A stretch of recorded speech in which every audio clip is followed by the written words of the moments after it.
The last time we met with the SP and I think Senator Kiko and Senator Bam, meron kaming kausap who offered, mga civilian na who offered to help us scrutinize yung budget.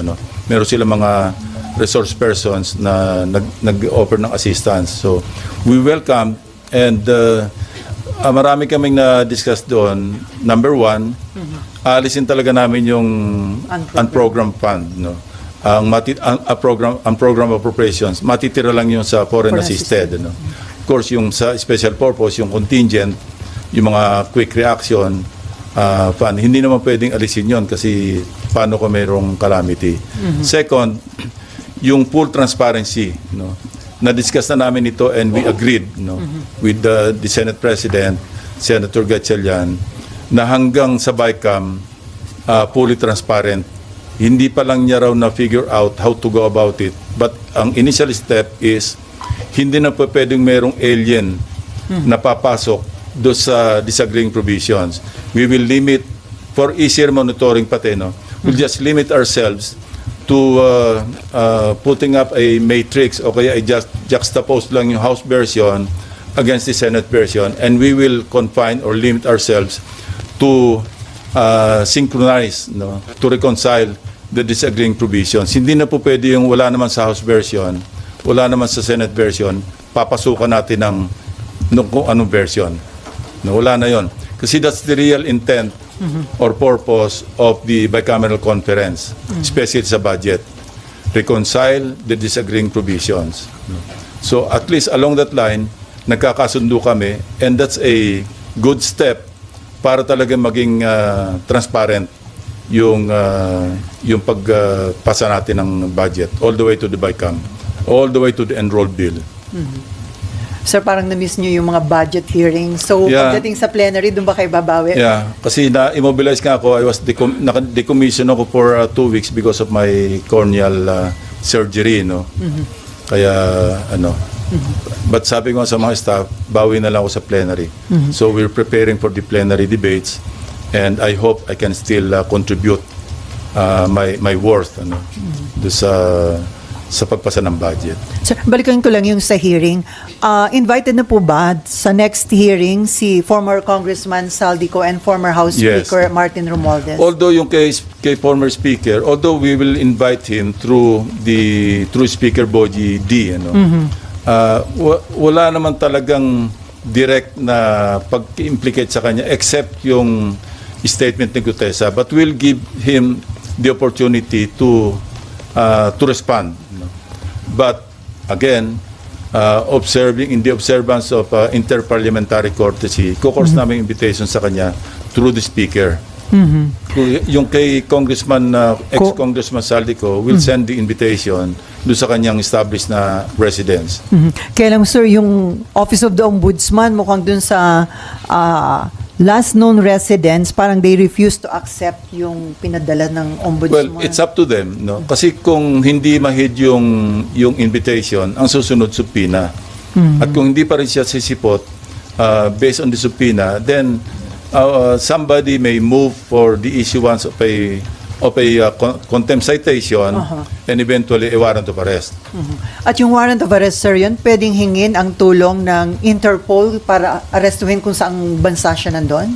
Probably, kasi valid naman yung warrant of arrest, yung i-issue ng Senate. So that is as valid as any warrant of arrest issued by the court. I don't know, I'm not sure. But we will try, Sir, may info daw kung sisipot si former Speaker Romualdez sa hearing ng Senate. May advance info kayo, sir?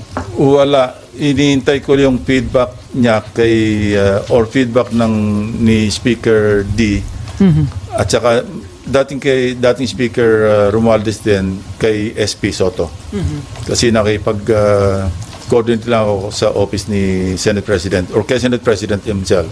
Sabi niya mukhang magkakausap yata sila this week. So sabi ko, pakitanong mo lang sa kanya kung gusto niya magkaroon ng opportunity because this happened before. Ako yung chairman ng public order na mention yung pangalan ni Congressman Veloso, di ba? And they requested me to be given the opportunity to make their manifestation and I gave them that opportunity. So if you remember, yung mga naandito nung previous Congress na yon, di ba pinagsalita namin si Congressman Veloso, si Ching Veloso. So pwede niyang gawin yun. Ano? At kung gusto niya sagutin yung mga allegation, in fact, we're thinking of sending subpoena duces tecum do sa contractor na naggagawa ng renovation noong bahay sa 42 McKinley Road, ano.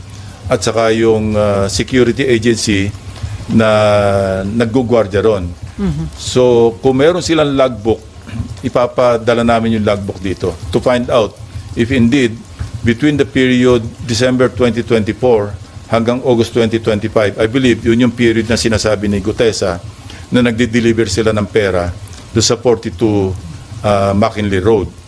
At kung meron sa logbook na may mga pumasok talaga mga sasakyan, mga vans or convoy of vehicles, then that's a strong supporting document to buttress yung testimony ni Gutesa, even without Gutesa coming back to testify, I think. Because remember, yung kanyang sinumpang salaysay na naging questionable o forged yung notaryo, that's invalid as far as yung kanyang sinumpang salaysay kung gagamitin ito sa other sa prosecution. But as far as the Blue Ribbon, yung kanyang sinumpang salaysay as read do sa kanyang sinumpang salaysay na written, valid yun because he was administered this oath and ang presumption is totoo lahat yung sinabi niya sa Blue Ribbon hearing noong September 25. So sir, hindi applicable kay former Speaker Romualdez yung pwedeng gawin kay Saldico na kapag hindi humarap, i-issue ng subpoena, kapag hindi pa rin humarap, ay siya, pwedeng congressman contempt. siya eh. So hanggang invitation lang ang pwedeng gawin ng Yes, Senate. through the Speaker. Sabi ko nga, interparliamentary courtesy. And by the way, I'd like to clarify, yung interparliamentary courtesy, ito'y binibigay do sa institution, hindi sa tao.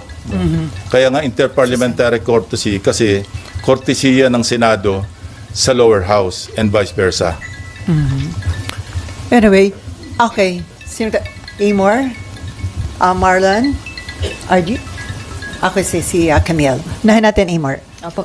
Sir, balikan ko lang po kay Gutesa. Are you bothered by his disappearance? And ano po yung current efforts right now to locate him? Well, obviously, sincere yung efforts to locate him. Ano? Kasi he has to clarify eh. Yung kung meron siya maidadagdag, idagdag niya. No? So, importante yung kanyang presence kung meron siya maidadagdag pa sa kanyang nauna ng pinahayag. No? At saka concerned din kasi hindi na natin alam kung ano nangyari sa kanya. No? May mga claim na nasa marine compound, hindi naman pala. May mga... At saka parang gusto ko rin malaman sa kanya, sino ba talaga yung naggawa ng affidavit mo? Kasi nakita ko yung interview ni dating Congressman Mike Defensor, katulong sila eh. Sinasabi niya na they helped Gutesa draft his affidavit.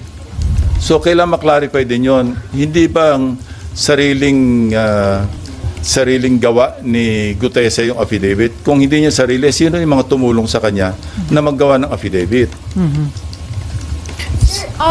Ano po yung basa or tingin nyo, analysis nyo dun sa situation? Is he hiding or meron po bang nagtatago sa kanya? Hindi ko alam. Yung guess mo is as good as mine, ano? Kasi wala nga nakakalam, tahimik na tahimik. Alam nyo, ganito lang yan, ano?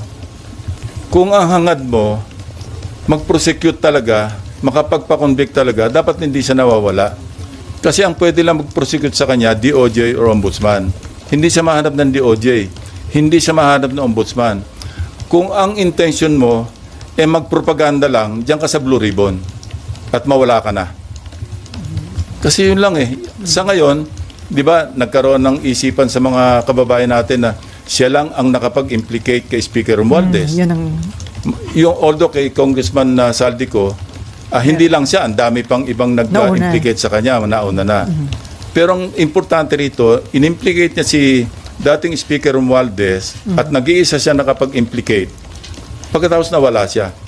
So kung ang hangarin mo is talagang logical conclusion which is to prosecute And the convict, former Speaker Romualdez, dapat nandito siya. Hindi man sa Blue Ribbon, kung inisip niyang hindi siya makapagtiwala sa Blue Ribbon, humarap man lang siya sa DOJ, humarap man lang siya sa Ombudsman.